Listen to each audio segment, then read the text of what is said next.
அன்பார்ந்த பிரியமானவர்களே, இன்றைய தேவன் கொடுத்த வசனம், பழையவற்றை நினைவில் வைக்க வேண்டாம். ஏசாயா 43 18 19. ஏசாயா 43 18 19. முந்தினவைகளை நினைக்க வேண்டாம், பூர்வமானவைகளை சிந்திக்க வேண்டாம். இதோ நான் புதிய காரியத்தை செய்கிறேன். ஆமாம் பிரியமானவர்களே, தேவன் இன்று நம்மிடம் சொல்லும் முதல் வார்த்தை இது. பழையவற்றை நினைவில் வைத்து கொள்ளாதேன்னு சொல்கிறார். பழையவை நம்மை பின்னோக்கி இழுக்குமா? எப்படின்னா, கடந்த தோல்விகள், மனக்கசப்புகள், காயங்கள், இது கூட கடந்த வெற்றிகள் கூட இவையிலே சேருமா?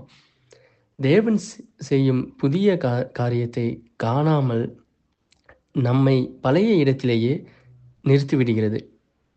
அது எப்படின்னா, அந்த வசனம் சொல்கிறார் அழகா பிலிப்பியர் 3ஆம் அதிகாரம் 13 வசனம்.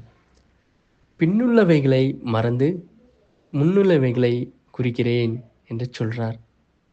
இரண்டாவதாக, தேவன் புதிய காரியத்தை ஆரம்பிக்கிறார். இந்த ஆண்டில் தேவன் சொல்கிறார், இதோ நான் புதிய காரியத்தை செய்கிறேன்.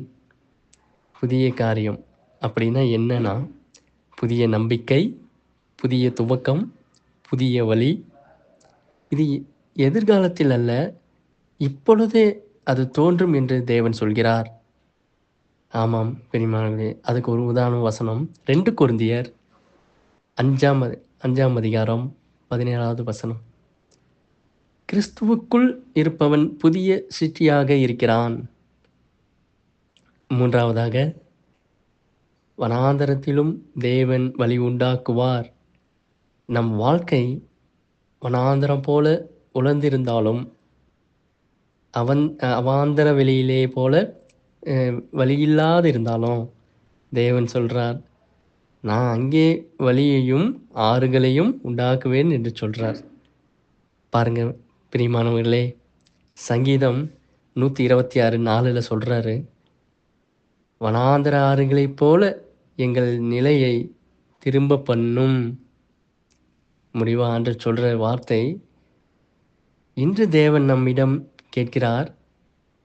நான் செய்யும் புதிய காரியத்தை நீங்கள் அறியீர்களா, கேட்கிறீர்களா என்றார். புரிந்து கொள்கிறீர்களா என்று கேட்கிறார்.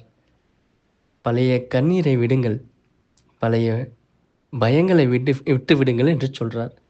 தேவனுடைய புதிய கிருபை விசுவாசத்தோடு ஏற்றுக்கொள்ளுங்கள். ஆமேன், ஆமேன்.